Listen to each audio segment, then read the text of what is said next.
Bom, antes de eu seguir com o que eu tenho ainda por falar, eu quero passar a palavra ao professor Joseph Schatzker, porque eu tenho certeza que a aula que ele vai dar agora é a aula que todos vocês estão aguardando desde o início do dia.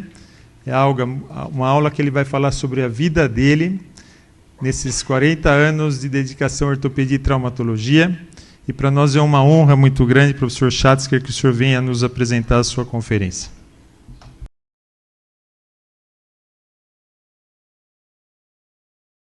To those of you whom I have not had an opportunity to greet, good evening, ladies and gentlemen.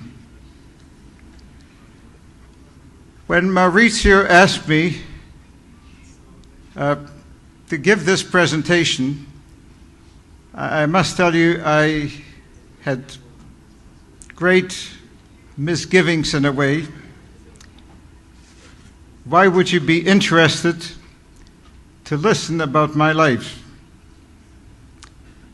Once I said yes, that I would do it, I must tell you that I have found this to be the most difficult presentation to prepare. I found there were no reference books. No one has done any experiments. I have no scientific evidence to present. There were no published studies. So, what level of evidence am I going to be able to furnish? This is going to be a very subjective, personal communication.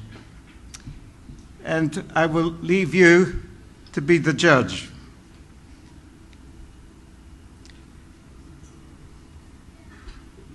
Mauricio assured me that some of you will find some value and that some of you may carry home a message. Really, in order for you to understand my life as an orthopedic surgeon, I felt that I had to go much further back in my history, that I have to go back to my roots, I have to go back to my early days and experiences. I was born in a city called Lvov, Lemberg, in what used to be Poland and what is now Western Ukraine. We lived in a village called Lubińce, a mere 17 kilometers outside a town called Stry. We lived in a very beautiful area, the foothills of the Carpathian Mountains. Why did we live there? My grandfather administered a very large agricultural estate and also ran his lumber export business. My father was a forestry engineer employed by my grandfather. I was the only child. My family was very affluent. We lived in luxury.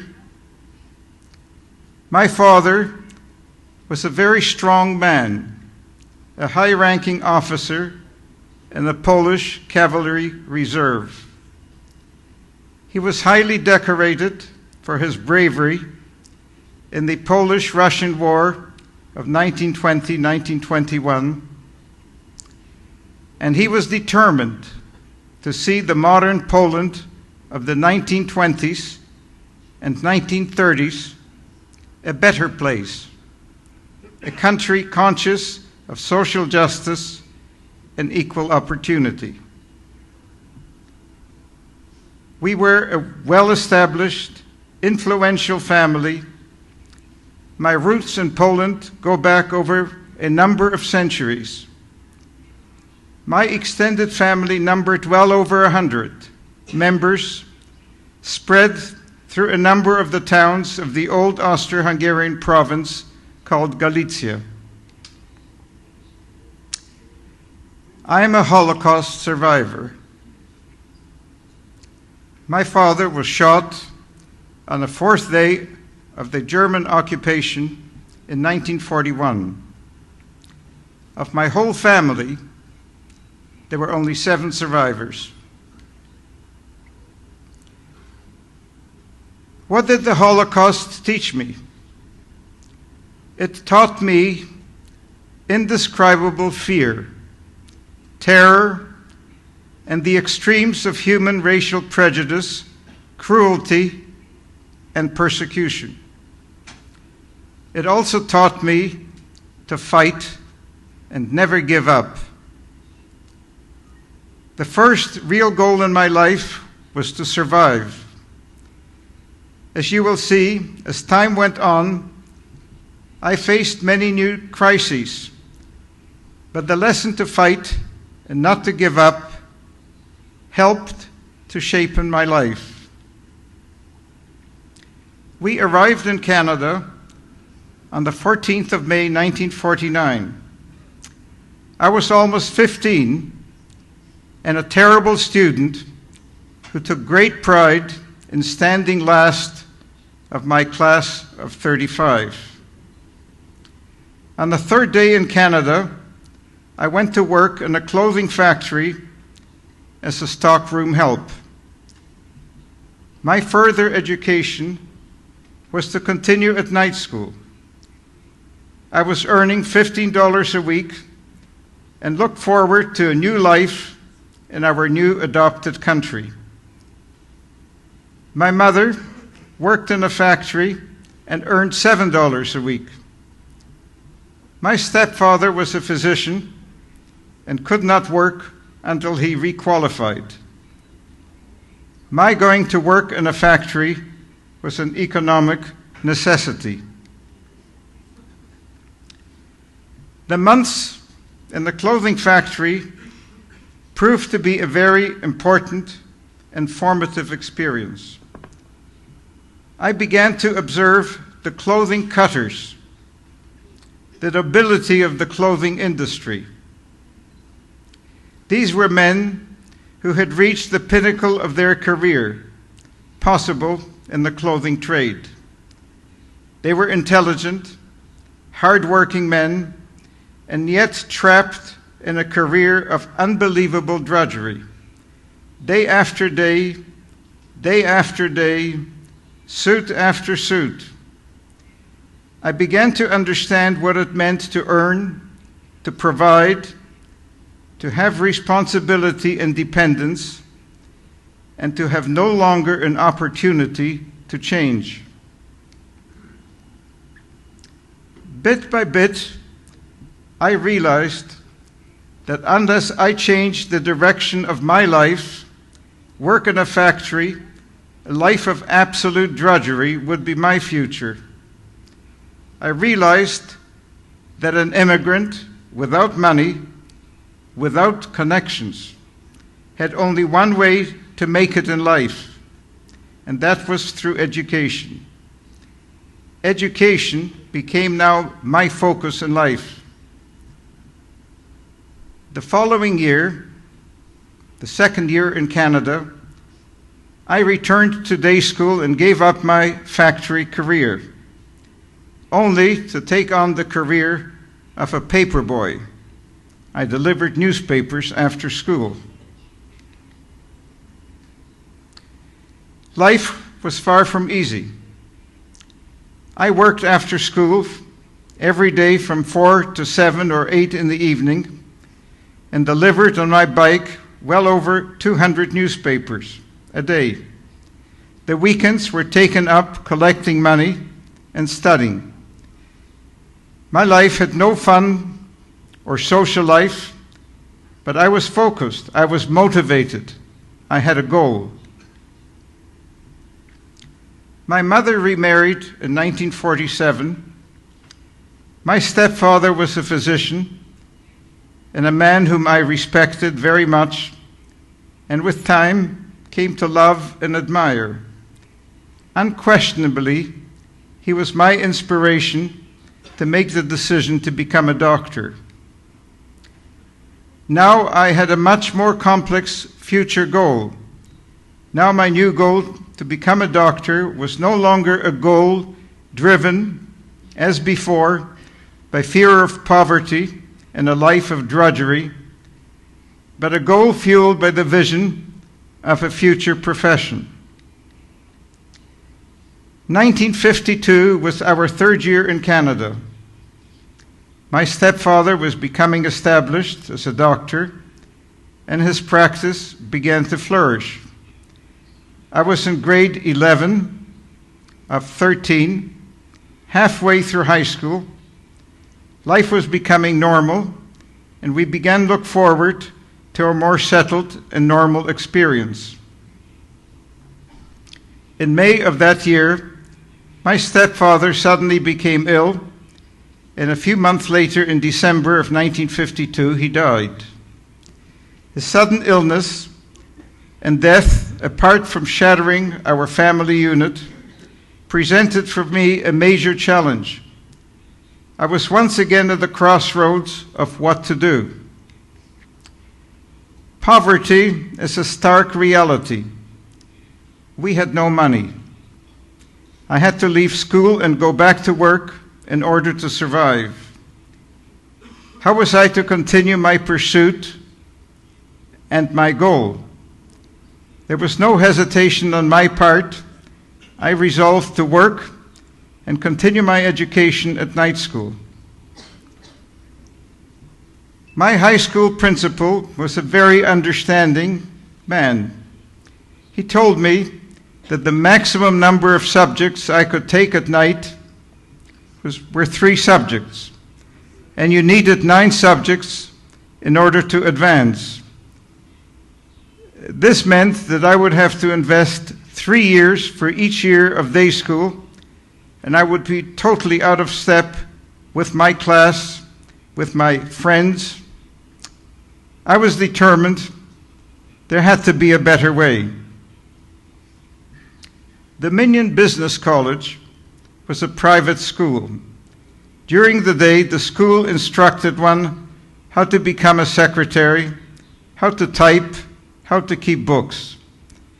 At night, the school offered evening classes for adults seeking to upgrade their education and get sufficient credits to graduate from high school in order to have a better chance for a better career. Few ever succeeded.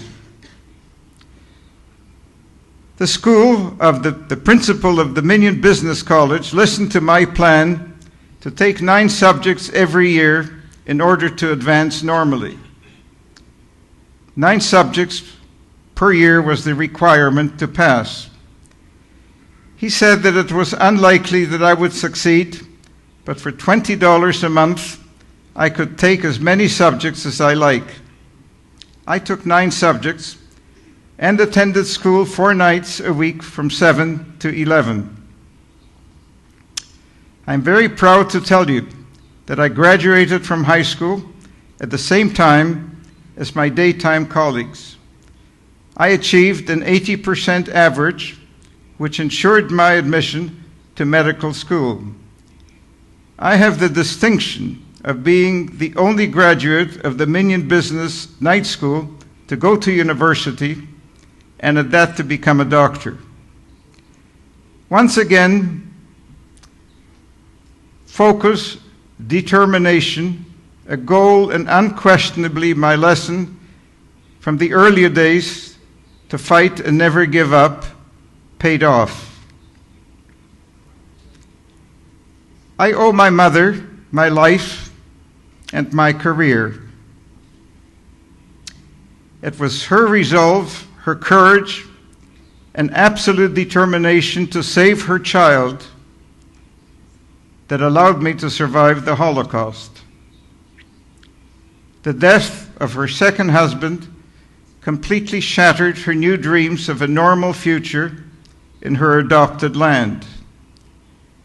When I shared with her my desire to continue my study and enter medical school, it meant that she would have to work in order to support us. She displayed only generosity and encouragement. for me to continue my studies and pursue my goal to become a doctor. I still had to earn money to live. During the years as a medical student, I worked at many different jobs. Work during the year was part-time, and summer holidays meant serious jobs with better earning possibilities to save for the remainder of the year. I loved my years as a medical student. I loved anatomy, and I got a job in the anatomy department to do special dissections for dental students, whom I subsequently taught as a demonstrator in head and neck anatomy. I also loved histology and pathology, and I became a part-time demonstrator in histology and pathology for dental students. This was my first exposure to teaching. I discovered that I had a burning passion for sharing my knowledge with others. As soon as I learned a new fact, I would ask myself, how could I best present this to others? I loved all subjects and found studying fun and easy. I stood throughout my medical studies within the top 5 students of my class of 150. I graduated as the gold medalist and stood first in my class. I had absolutely no idea whether I was going to specialize. I loved all subjects, and I really had no idea what I was going to do if I continued. I knew that I was now a doctor, and that satisfied my immediate career goal. I began my internship and began rotating through the various specialties. A rotating internship was compulsory prerequisite for receiving a license to practice. The second rotation of my internship was orthopedic surgery. I had an epiphany. I suddenly discovered my future. Orthopedic was a specialty which combined anatomy with mechanics and engineering. The physiology and endocrinology of bone and the many diseases of aging were intellectually challenging. I had found a specialty filled with all the things I loved. It was a blend of challenges which I felt would fill my future. I made an instant decision to become an orthopedic surgeon. Professor Dewar, the head of orthopedic surgery in Toronto, was a wise old fox. When I went to see him and asked if I would be taken on into the orthopedic training program, his answer was simple: come and see me later in your rotating internship. He felt that my decision was sudden and premature. Soon after seeing Professor Dewar, I met one of my favorite clinical teachers from medical school. He was most interested to hear what I was going to do. He knew my love of medicine. When I told him that I had made the decision to become an orthopedic surgeon, his reaction was far from encouraging. He said, "Oh, what a terrible loss." Towards the end of my junior internship, Professor Robert Salter, the famous pediatric orthopedic surgeon, teacher, and researcher, asked me to become his research fellow for 1 year. Professor Salter was interested in dysplasia of the hip. The year with Professor Salter had a very profound influence on my future. In many respects, he became my role model. He was a teacher, a scholar, and a researcher. He taught me how to ask questions, and he taught me the love of research and the love of discovery. The second major impact on my career was George Pennell, who is famous for his contribution to pelvic and acetabular surgery. George Pennell was a master clinician and surgeon. He taught me independent thinking and decision-making. He taught me how to be a clinician and how to be a surgeon. The third major event during my training occurred in 1965. The famous EOS Swiss Professor Maurice Miller was the invited professor to a major medical meeting in Toronto. No one knew whether he spoke English. He didn't. As I was fluent in German, I was excused for a week from my hospital duties and told to follow him around and do whatever was necessary. The week with Professor Miller was my second epiphany. As I translated all his lectures and saw all his slides, I suddenly had a vision of an orthopedic world much different from the classical conservative world in which I was being trained. Here was a new world, full of new challenges, new principles, and infinite possibilities. According to the AO, almost all fractures were to be treated by open reduction and screw and plate fixation. Stable fixation could be used to treat deformities. Hip surgery offered new opportunities by emphasizing osteotomies with careful planning of correction, which was then maintained by stable fixation and led to excellent functional outcome. This was not the world of unstable fixation, so popular in Great Britain and in North America. The operations actually worked in Europe. I still vividly remember the clash between Professor Ted Dewar and Maurice Miller. Professor Dewar accused the visiting professor in front of a large audience that he was a liar because no one could achieve the results that Miller claimed were commonplace. Imagine I was the one who had to translate the statement.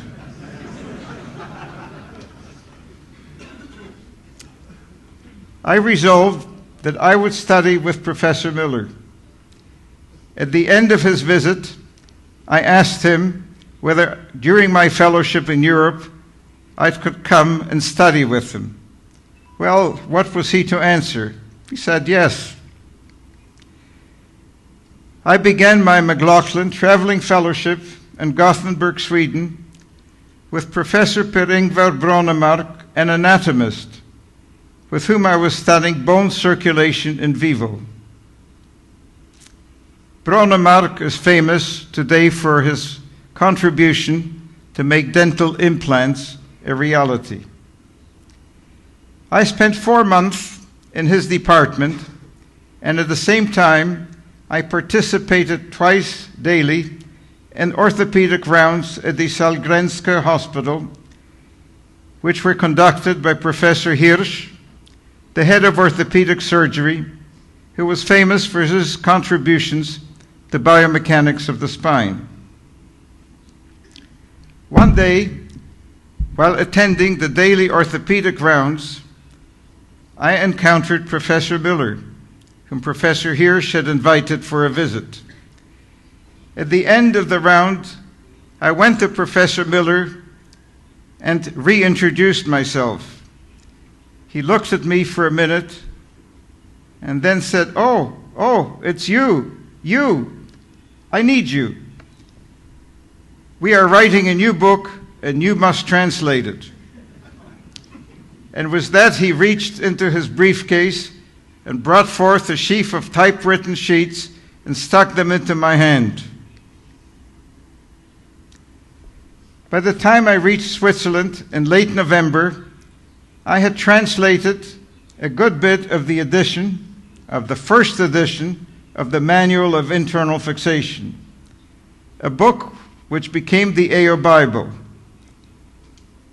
The AO method was fracture surgery based on biomechanical principles, all beautifully stated in German. We had no corresponding terminology in English. The translation, I tell you, was quite a challenge, for I had to find the best possible terms in English for these new difficult concepts and terms. The terminology, which today in English is commonplace, like interfragmental compression, lag screw, tension band, buttress plate, neutralization plate, were all my creation. They didn't exist before. Professor Miller was not only a visionary, an organizer, and unquestionably the intellectual genius and dynamo of the AO group. He was the most driven and hard-working man that I ever encountered. For him, there was no rest. He was constantly thinking and creating. In addition to all his administrative and surgical duties, he would call me to his home every evening to work on the translation. He knew that in order for me to produce a good translation, I had to master all the nuances and intricacies of the AO method and philosophy. Whenever I told him that something was not clear in the German edition, he would always counter with anger. "Oh, you just don't understand the problem. You just don't understand." In the end, when he settled down and admitted the error, we would carefully edit the English text and the German so that it made sense. Professor Miller was famous for his temper. He certainly did not suffer fools gladly. The first edition of the manual in German was published in 1969. My translation of the manual was published in 1970. Those who spoke English and German told me that the translation was a better book. All the errors and uncertainties were gone. My personal gain was that I now was a master of the theory of the AO method, if not of its surgical execution. The translation of the AO method of the AO Bible was a most significant step for the orthopedic world. The English translation of the AO manual made the book an open door to the AO method for the rest of the surgical world. Until then, the AO publications were in German and could only be read by only a small circle of German-speaking surgeons in countries like Germany, Switzerland, and Austria, and those who knew German in other parts of the world. The work with Professor Miller had an enormous impact on my career. The AO philosophy became the guiding principle of my surgical career. It became my surgical religion. Professor Miller and I developed a very close association which lasted till 2005, when his health began to falter. He became not only my mentor, but I'm proud to say, also my friend. The next man who had a major impact on my life was my boss in Toronto, Dr. Ian McNabb, the famous spine surgeon. Ian McNabb allowed me, a very junior and young consultant, to do what I wanted. I was determined to become the AO pioneer in North America, and I was determined to use the AO method with the surgical indications I learned in Switzerland. Ian McNabb warned me. He stated, "I'm giving you all the rope you need to hang yourself. If this does not work," you and your career will be finished. In 1968, I organized the first AO course in Toronto for residents and others who could attend. I let it be known in my community that I would heal any non-union, no matter if infected, and no matter how many times it had been operated upon.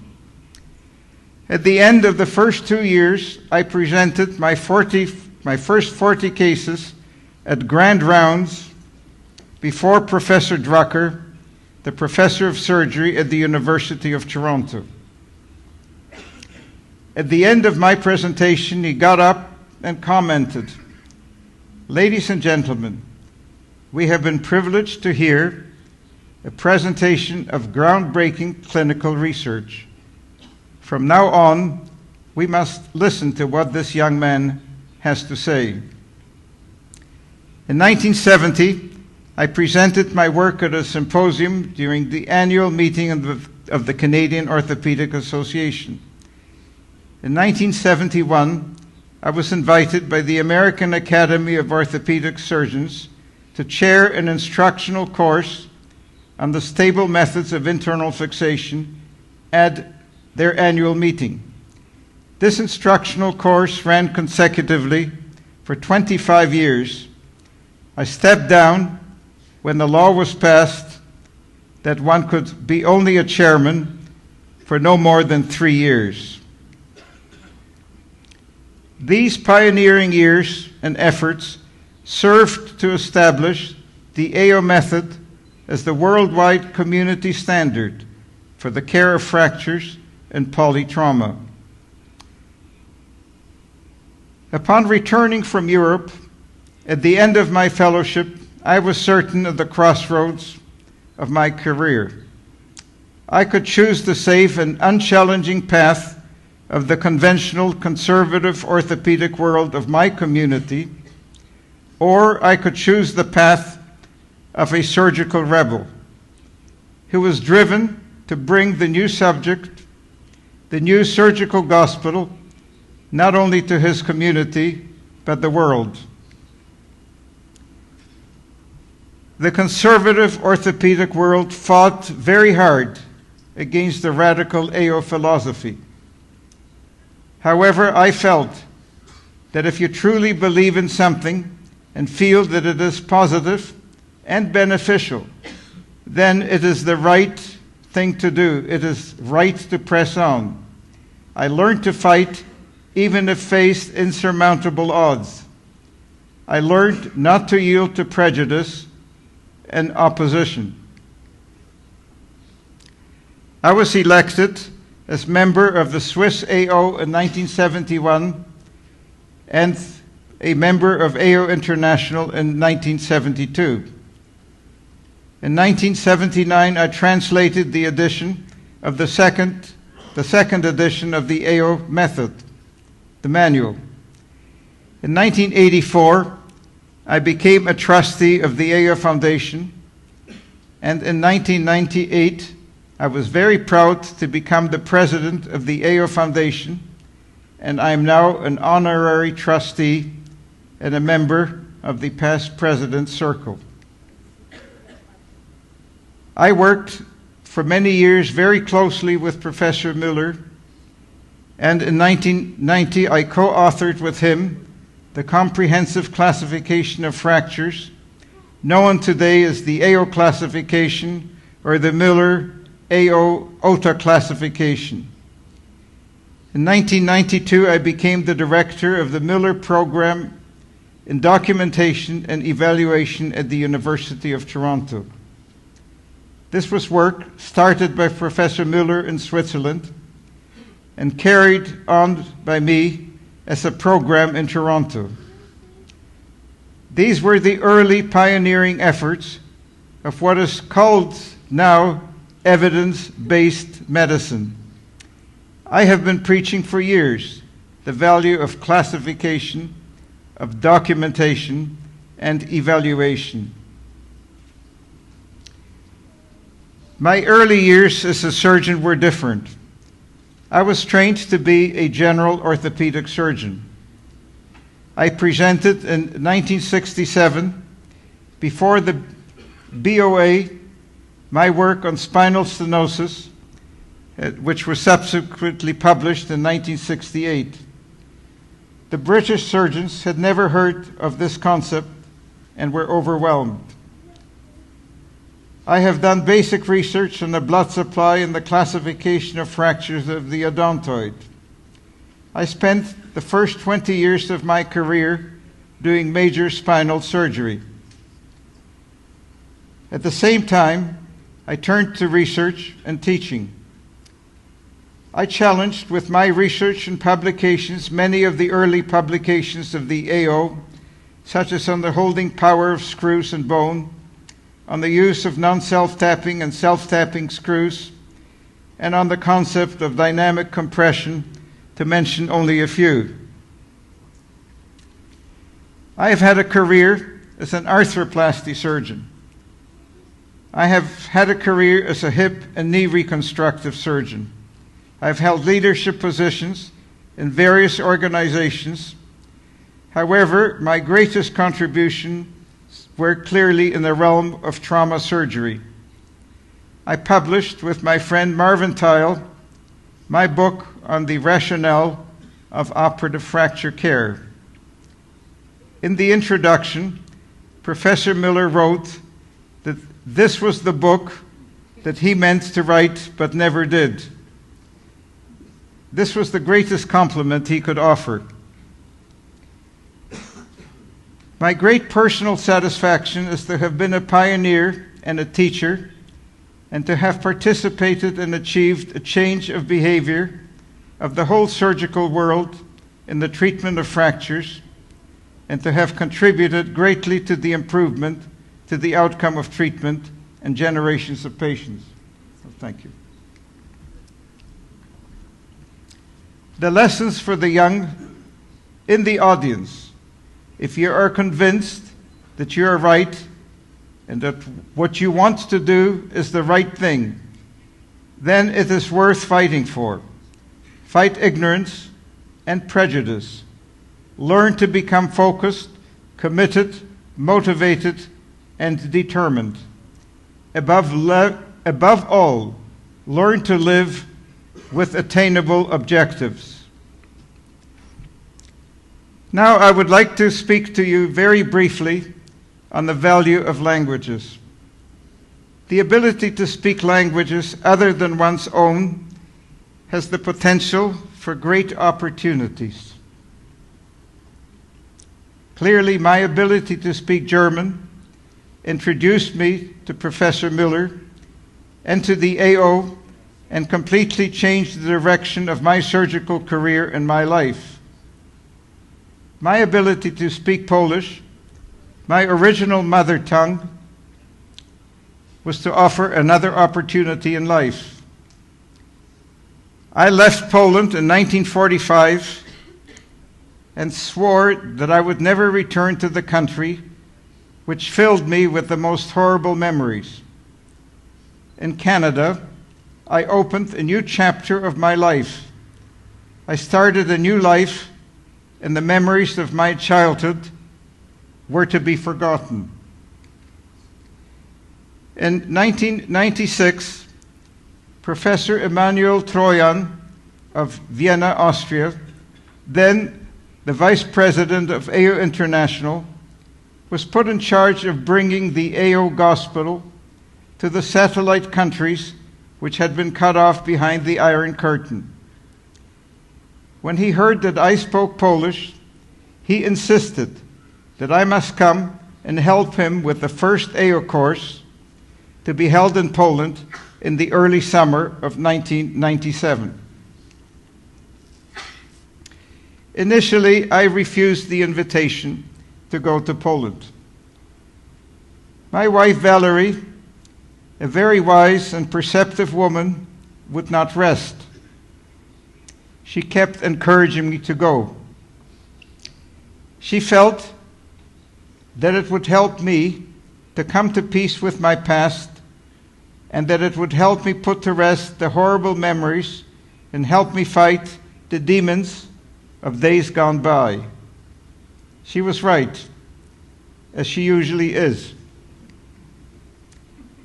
As we approached in 1997 the airport of Krakow, Poland, my heart was filled with great misgivings, and I was certain that I had made a terrible mistake in agreeing to return to the land of my early years of horror and suffering.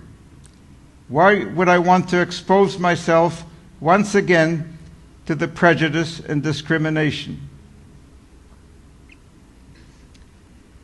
The years in Poland have been very different than I anticipated. Since 1997, I have been personally responsible for the AO education in Poland. Poland today has its own AO organization. From a single AO course for 30 people, the education has grown to an annual basic and advanced course for almost 150 surgeons, as well as operating room personnel. Poland today has a large AO faculty. The AO method has become the standard of care in Poland. Polish surgeons have become international teachers and are frequently invited outside of Poland as lecturers. Poland has its own AO Foundation trustee in Jarek Brudnicki, who over the past 2 years has co-chaired the advanced courses in Davos. Poland, a country of 48 million, has become a major AO base.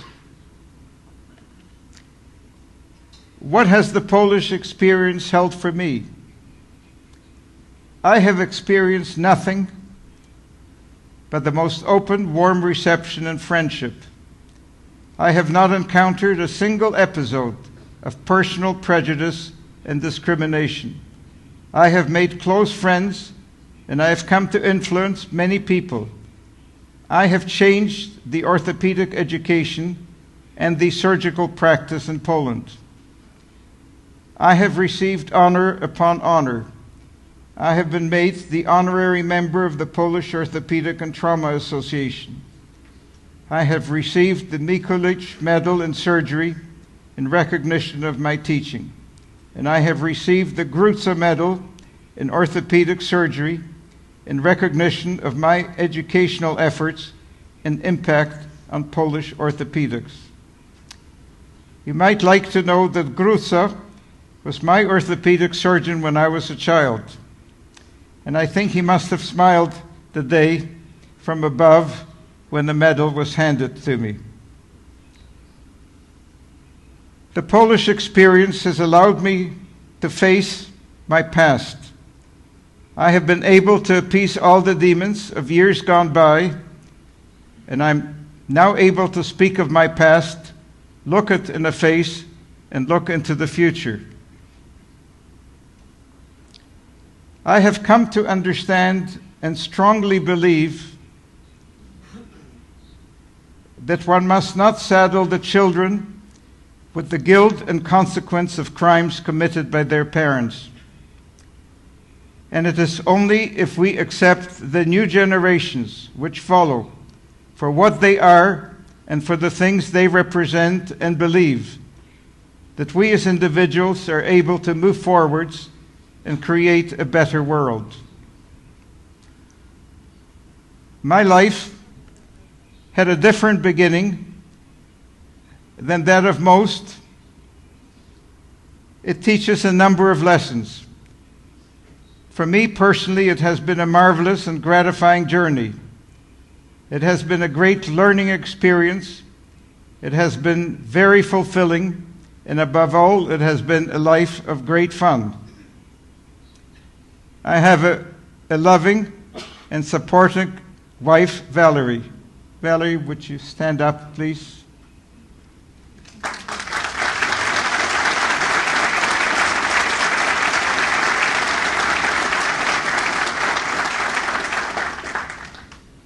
We have raised 3 sons, Mark, Adam, and Eric. We are the proud grandparents of 7 grandchildren.